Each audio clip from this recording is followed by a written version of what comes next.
ही 5 दगड आहेत. ह्या 5 दगडामध्ये जर ओमकारनं थांब 1 मिनिट थांब असू दे. ह्यो इथं आंबा आहे. हा जर आंबा पाडल्या तर मी ओमकारला एक गिफ्ट देणार आहे. तर स्टार्ट ओमकार स्टार्ट. 5 दगड आहेत.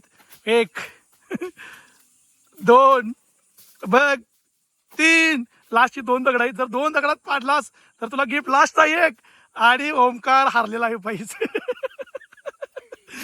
जर 5 दगडात येणं जर आंबा पाडला असता तर याला मी एक छानसं गिफ्ट देणार होतो. तर एक आणि एक चान्स घे. चल 6 तरी बी पडलेला नाही भावाला. चल 7वा बी घे तरी पडलेला नाही. आणि अशा रीतीने गेम ओव्हर झालेला आहे ओमकार. बस तुला 7 चान्स दिलेले मी तरी सुद्धा पडलेलं नाही.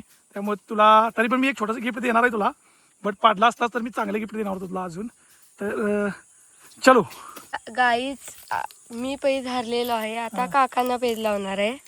तर काकाने 5 दगडात यो आंबा पाडल्याने तर काकांना मी गिफ्ट काय देणार गिफ्ट. चल तेव्हा हे 5 दगड आहेत.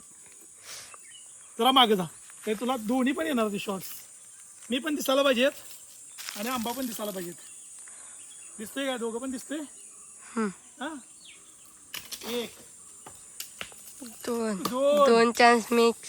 2 चान्स मिस झालेले आहेत मित्रांनो. 3 आहेत अजून माझ्याकडे चान्स. मी 100% पाडणार 3 असं वाटायला लागले. बट बघूया लास्टचे 2 चान्स आहेत. 4 Yes! मी win काकाने झालो. आंबा पाडलेला आणि काका विन झाल्यात. यस मला कॉन्फिडन्स होता गाईज आणि मी आंबा पाडलेला आहे. तो ओमकार मला गिफ्ट देणार. काय देणार